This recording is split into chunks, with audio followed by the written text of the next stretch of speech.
ahead on your weekend. Anyone who qualifies to be on the ballot should be included in a public televised debate. Absolutely. I think it's voter suppression to do it any other way. They're considered the underdogs, the LA mayoral candidates that have not qualified to be on debate stages, why it's causing frustration as we head into election season. And it's May 1st. That means starting today, Medi-Cal is expanding to reach nearly 200,000 additional people across the state. We'll tell you now who's eligible and why it's an important move for undocumented immigrants. I mean, I think if you live in California, you've probably experienced a wildfire smoke event, and it's not going to be, the last one. And a pandemic and a changing climate. It may seem like an unlikely link, but scientists are finding that increased wildfires across the state could be impacting those with COVID-19. We'll show you how. Welcome to your weekend on Spectrum News 1. I'm Kate Cagle, leading tonight's show. Candidates running to be the next mayor of LA have formed an unexpected alliance to protest a debate tonight at Cal State LA. We have a look outside the debate. This is where those other candidates and their supporters are trying to get inside. Now, 5 candidates did make it onto the stage. Ooh, it looks like people are moving quickly. It's not clear exactly what's going on, but this is a protest by the candidates who were not invited to participate in the debate tonight. This is the third televised debate to limit the number of people on the stage. One candidate told me she thinks this is voter suppression. If you're looking for a captive audience to hear your message, you can't beat the line outside of Porto's Bakery. So Mel Wilson is working his way through the crowd, making his pitch to be LA's next mayor. People are being told that there are only 5 candidates, and that's just not true. While Wilson was included in the LMU debate that aired on Spectrum News 1, he's been excluded from all other televised debates. To me, is you need to have a full spectrum of voices. Spectrum, how about that? Every registered voter will get a ballot with 12 qualifying candidates in May. But unlike the presidential primary debates with every candidate duking it out, major forums in LA have limited the stage to 5 or 6 presumed frontrunners. Polling in March found those are billionaire developer Rick Caruso, Congresswoman Karen Bass, Councilman Kevin De Leon, and rounding out the top 5, City Attorney Mike Feuer and activist Gina Viola are polling at 2% each. But Viola was excluded from Sunday's debate. The business owner and longtime activist spoke about her support for defunding the police at a forum for progressive candidates last week.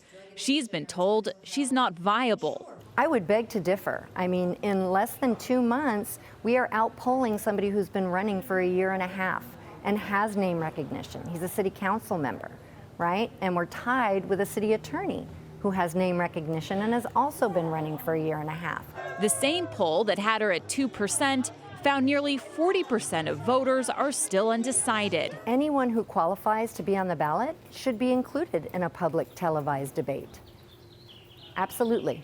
I think it's voter suppression to do it any other way. Organizers of Sunday's debate at Cal State LA declined an interview. Quote, the League of Women Voters of Greater Los Angeles and the Pat Brown Institute for Public Affairs at Cal State LA, 2 well-respected civic organizations, developed and applied reasonable, viewpoint-neutral criteria to determine which candidates would be invited to appear at the May 1st mayoral debate. We stand by our decision and are now focused on the production of a successful debate. Activist Theo Henderson organized this forum in LA for unhoused voters to hear from candidates who are against city policies that criminalize sleeping on the street. He said technology is allowing candidates to get around traditional gatekeepers, allowing organizers to stream and share their own content. So what this does is to help shift the balance and shift the conversation that let people know, no, that's not acceptable anymore. We have a right to have a voice. We're citizens. We are subjected to the same laws as you are, and our voices will be heard. To Wilson, the debates are an opportunity to challenge the frontrunners and discuss ideas. Because this is a matter of free speech.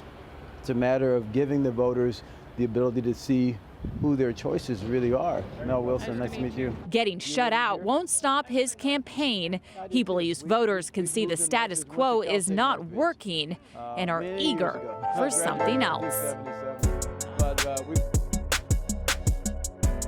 A scandal in the sheriff's department. A second whistleblower has come forward claiming she was retaliated against and demoted after an alleged cover-up. A leaked video shows an inmate punching a deputy who wrestles him to the ground and then kneels on the inmate's head for 3 minutes. Sheriff Villanueva is denying allegations he directed a cover-up of the incident, fearing the video would lead to bad press. We have reaction coming up from community leaders. To me, it is not bad publicity to find out somebody did something wrong and then hold them accountable and then show everyone that you did that. That is actually the opposite. That is good publicity if you had done that. But when you try to cover it up, means that you want it to stay the same. At the half hour, you'll hear more about allegations plaguing the department, Sheriff Villanueva's response, and all the latest on the scandal.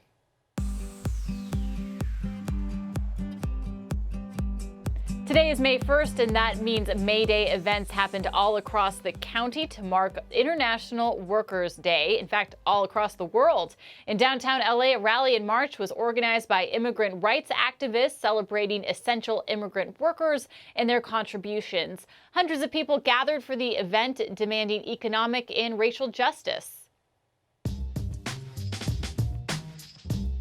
Stay with us. Still ahead, hundreds of thousands of Californians are now eligible for Medi-Cal coverage, how the new expansion will impact low-income residents regardless of their immigration status. And hey, do you have any pictures you want to show with us? Show us the beautiful spring weather. Just use the hashtag #ShareSoCal on Twitter, and you might even see your image on the air. We'll be back.